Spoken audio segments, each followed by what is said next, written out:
Hello दोस्तों, स्वागत है आपका आपके ही चैनल फार्मेसी नॉलेज में। आज हम बात करेंगे एंटी एड्रीनर्जिक ड्रग्स, जिसे एड्रीनर्जिक रिसेप्टर्स एंटागोनिस्ट या सिंपैथोलाइटिक ड्रग्स भी कहते हैं। अब इसके नाम को देखें तो एंटी एड्रीनर्जिक इसलिए इसका नाम है क्योंकि ये एड्रीनर्जिक न्यूरोट्रांसमीटर को उसके रिसेप्टार्स या तो अल्फा या बीटा या अल्फा बीटा दोनों रिसेप्टार्स पे बाइंड होने से रोकता है। आप सभी जानते हैं एड्रीनर्जिक ड्रग्स, जिसे सिंपैथोमिमेटिक्स भी कहा जाता है, और जो हमें अनफेवरेबल कंडीशन में या फिर डेंजरस कंडीशन में फियर, फाइट या फ्लाइट की एबिलिटी प्रोवाइड करता है, उसे ये एंटागोनाइज करता है, उसे एंटी एड्रीनर्जिक ड्रग्स एंटागोनाइज करता है। इसीलिए इसका नाम सिंपैथोलाइटिक्स कहा गया है। एड्रीनर्जिक रिसेप्टार्स की कुछ बात करें तो ये एक ऐसा रिसेप्टार्स है जहां कैटिकोलामाइंस, इट मींस एड्रीनलिन और नॉर एड्रीनलिन बाइंड होता है, और ये सिंपैथेटिक नर्वस सिस्टम को स्टिमुलेट करता है। But anti adrenergic drugs adrenaline और नॉर एड्रीनलिन को एड्रीनर्जिक रिसेप्टार्स पे बाइंड होने नहीं देता, और जिससे कि सिंपैथेटिक नर्वस सिस्टम का फंक्शन अल्टर हो जाता है। एंटी एड्रीनर्जिक पर हमने मेनली 2 वीडियो बनाया है। आज हम अल्फा एड्रीनर्जिक ब्लॉकिंग ड्रग्स की बात करेंगे। अकॉर्डिंग टू बेसिक नेचर, हमने एड्रीनर्जिक रिसेप्टार्स एंटागोनिस्ट को मेनली 2 टाइप में डिवाइड किया है, अल्फा एड्रीनर्जिक ब्लॉकिंग एजेंट और बीटा एड्रीनर्जिक ब्लॉकिंग एजेंट। तो आज हमने अल्फा एड्रीनर्जिक ब्लॉकिंग एजेंट के बारे में बताया है और अल्फा एड्रीनर्जिक एंटागोनिस्ट के क्लासिफिकेशन के बारे में बताया है। तो सबसे पहले जानेंगे अल्फा एड्रीनर्जिक ब्लॉकिंग एजेंट के बारे में। तो अल्फा एड्रीनर्जिक ब्लॉकिंग एजेंट को हमने मेनली 2 क्लास में डिवाइड किया है, non selective alpha blockers and selective alpha blockers. Non selective से हम जानते हैं कि एक ऐसा अल्फा ब्लॉकर्स जो या तो अल्फा रिसेप्टार्स या बीटा रिसेप्टार्स दोनों को बाइंड होने से रोकेगा। इसका कोई पर्टिकुलर चॉइस नहीं है, ये दोनों को रोक सकता है बाइंड होने से, इसीलिए इसे नॉन सेलेक्टिव कहा गया है। नॉन सेलेक्टिव को हमने फर्दर 3 क्लास में सब डिवाइड किया है। फर्स्ट वन इज एर्गट अल्कालॉइड्स, जो कि एर्गट से क्लैविकेप्स परप्यूरिया से ऑब्टेन्ड किया जाता है। उसके कुछ एग्जाम्पल है, उसके कुछ ड्रग्स के एग्जाम्पल है, जैसे कि एर्गटामीन एंड एर्गोटॉक्सिन, एर्गोनोविन, एर्गोक्रिस्टीन, ये सारे एर्गट अल्कालॉइड्स के एग्जाम्पल है। Second one is hello alkyl amines. Hello alkyl amines के एग्जाम्पल है फेनॉक्सीबेंजामीन। थर्ड वन सब क्लास है हमारा इमिडाजोलिन डेरिवेटिव। इमिडाजोलिन डेरिवेटिव के एग्जाम्पल है phentolamine. Next one is selective alpha blockers. Selective alpha blockers को भी हमने 2 सब क्लास में डिवाइड किया है। First one is alpha 1 selective and second one is alpha 2 selective. Alpha 1 selective के जो एग्जाम्पल हैं मेनली वो हैं prazosin, terazosin, and alpha 2 selective के जो एग्जाम्पल हैं वो है योहिम्बीन। चलिए अब हम बात करेंगे अल्फा एड्रीनर्जिक ब्लॉकिंग ड्रग्स के बारे में। तो सबसे पहले हम जानेंगे इसके फार्माकोकाइनेटिक्स के बारे में। अल्फा एड्रीनर्जिक ड्रग्स अगर आप ओरली एडमिनिस्ट्रेट करते हैं तो ये गैस्ट्रोइंटेस्टाइनल ट्रैक्ट में वेल एब्जॉर्ब्ड है और इसका रेसिड्यू यूरिन के द्वारा बॉडी से एक्सक्रीट आउट होता है। अब हम बात करेंगे general effect of alpha blockers के बारे में। अगर आप अल्फा ब्लॉकर्स ड्रग्स लेते हैं तो हमारे बॉडी पे क्या क्या इफेक्ट होता है। तो फर्स्ट जो इसका प्रॉपर्टीज है अल्फा ब्लॉकर्स का, वो है vasoconstriction removal properties. It means ये वैसो कंस्ट्रिक्शन को रिमूव करता है। इसके पास वैसो डायलेशन का प्रॉपर्टीज है। वैसो डायलेशन का प्रॉपर्टीज होने के कारण ही अल्फा ब्लॉकर्स को कभी कभी as a anti hypertensive drugs use किया जाता है। वैसो डायलेशन प्रॉपर्टीज होने के कारण ये पेरिफेरल रेजिस्टेंस को रिड्यूस करता है, और अगर पेरिफेरल रेजिस्टेंस को रिड्यूस करेगा तो ब्लड वेसल्स में ब्लड का फ्लो ऑटोमेटिकली अच्छे से होने लगेगा अगर ब्लड वेसल्स में ब्लड का फ्लो अच्छे से होने लगेगा तो कार्डियक आउटपुट जो है वो डिक्रीज होगा।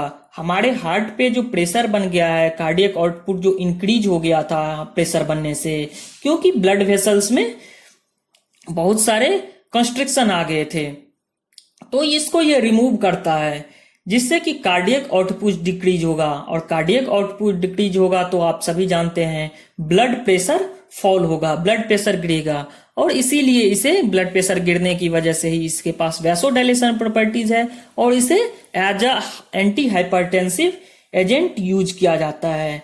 तो कुछ ड्रग्स की बात करेंगे, जैसे कि फेनॉक्सीबेंजामाइन जो कि हेलो अल्काइल अमाइंस डेरिवेटिव है, उसको as a anti hypertensive agent हम यूज करते हैं।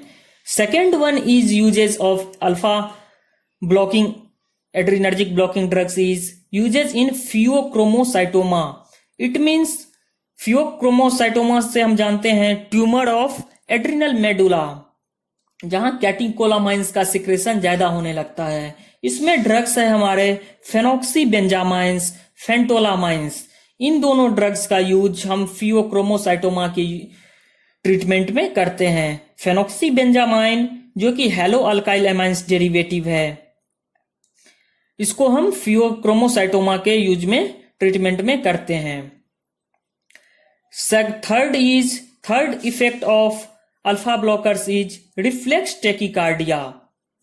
अगर आप अल्फा ब्लॉकर्स का यूज करते हैं तो आर्टेरियल प्रेशर कभी कभी गिर जाता है, जिससे कि हार्ट रेट इंक्रीज हो जाएगा। हार्ट रेट जब सभी जानते हैं 72 बीट पर मिनट है, इससे ये इंक्रीज हो जाएगा तो रिफ्लेक्स टेकिकार्डिया जैसे सिम्टम्स अपीयर्ड होंगे अगर आप अल्फा ब्लॉकर्स एजेंट लेते हैं तो।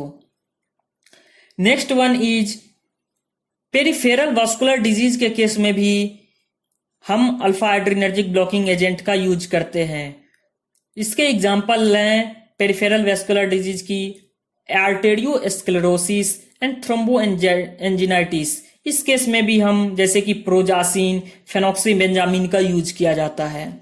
अगर आप अल्फा एड्रिनर्जिक ड्रग्स लेते हैं तो नजाल स्टिफनेस एंड मायोसिस जैसे कंडीशन भी अपीयर्ड होते हैं, जिसमें अल्फा रिसेप्टर्स नजाल ब्लड वेसल्स में ब्लॉक हो जाता है और आइरिस का रेडियल मसल भी ब्लॉक हो जाता है, जिससे कि नजाल स्टफिनेस एंड मायोसिस जैसे कंडीशन अपीयर्ड होते हैं। अगर आप नेक्स्ट कंडीशन है इंटेस्टाइनल मोटिलिटी इज इंक्रीज्ड। अगर आप अल्फा एड्रिनर्जिक ड्रग्स को ज्यादा समय तक लेते हैं तो पेरिस्टाल्टिस मूवमेंट जो है गैस्ट्रोइंटेस्टाइनल ट्रैक्ट में वो इंक्रीज होगा, जिससे कि कभी कभी लूज मोशन भी हो सकता है। Next one is general effect is reduce renal blood flow. Alpha anti adrenergic drugs आप लेते हैं तो ये ग्लोमेरुलर फिल्ट्रेशन रेट को रिड्यूस करता है, और ग्लोमेरुलर फिल्ट्रेशन रेट अगर रिड्यूस होगा तो सोडियम और वाटर का रीअब्जॉर्प्शन ज्यादा होने लगेगा ट्यूब्यूल्स में, और सोडियम और वाटर का ज्यादा रीअब्जॉर्प्शन होने लगेगा तो सोडियम का रिटेंशन होगा, जिससे कि ब्लड वॉल्यूम इंक्रीज होता है। नेक्स्ट वन हम देखेंगे एक ड्रग्स है प्राजोसिन। प्राजोसिन जो स्पेसिफिक अल्फा 1 ब्लॉकर्स है, ये लो डेंसिटी लिपोप्रोटीन को रिड्यूस करता है और हाई डेंसिटी लिपोप्रोटीन को इंक्रीज करता है। ये सबसे इंपॉर्टेंट पॉइंट है, आपको एग्जाम पॉइंट ऑफ व्यू से भी देखिएगा कि प्राजोसिन जो स्पेसिफिक अल्फा ब्लॉकर्स है वो इंक्रीज करता है हाई डेंसिटी लिपोप्रोटीन को। अगर हाई डेंसिटी लिपोप्रोटीन को इंक्रीज करेगा तो फ्यूचर में जो आने वाले डिजीज हैं जैसे कि आर्टेरियोस्क्लेरोसिस, हाइपरटेंशन, इसको रिड्यूस कर देता है, इसके चांस को रिड्यूस कर देता है। चाहे अलग कोई वेस्कुलर डिजीज है उसके चांस को भी प्राजोसिन रिड्यूस कर देता है। Next one is ergot alkaloid का यूज हम as a anti adrenergic drugs करते हैं। उसके कुछ एग्जाम्पल है एर्गोटामिन, एर्गोटॉक्सिन, एर्गोक्रिस्टिन, एर्गोनोविन। ये सारे एर्गट अल्कालॉइड्स हैं और ये सिंपैथोलाइटिक ड्रग्स हैं। इसका यूज करते हैं हम माइग्रेन के ट्रीटमेंट में, पोस्टपार्टम हीमोरेज को कंट्रोल करने में भी एर्गट एल्कालॉइड का यूज किया जाता है। अगर किसी को सिजेरियन सर्जरी हुआ है या फिर यूटेराइन सर्जरी हुआ है, उसके केस में भी यूटेराइन कंट्रैक्शन के केस में हम एर्गट अल्कालॉइड का यूज करते हैं। अगर किसी को थर्ड ट्राइमेस्टर के बाद एबॉर्शन कराना पड़ रहा है किसी इमरजेंसी के केस में, तो उस केस में भी यूटेराइन कंट्रैक्शन के लिए हम ergot alkaloid as a sympatholytic drugs use करते हैं। अब हम बात करेंगे एंटी एड्रीनर्जिक ड्रग्स के कुछ एडवर्स इफेक्ट हैं। अगर आप haloalkylamines derivative as like phenoxybenzamine या डाइबेनामाइन यूज करते हैं तो miosis, nasal stiffness and dryness of mouth जैसे कंडीशन अपीयर्ड होंगे। अगर आप imidazoline derivatives as like phentolamine use करेंगे, प्रोलॉन्ग्ड यूज करेंगे, तो diarrhoea, peptic ulcer and dryness of mouth जैसे कंडीशन अपीयर्ड होते हैं। अगर आप एर्गट एल्कालॉइड्स को प्रोलॉन्ग्ड यूज करते हैं तो nausea, vomiting, headache, thirst and anginal pain जैसे सिम्टम्स अपीयर्ड होते हैं। थैंक यू दोस्तों।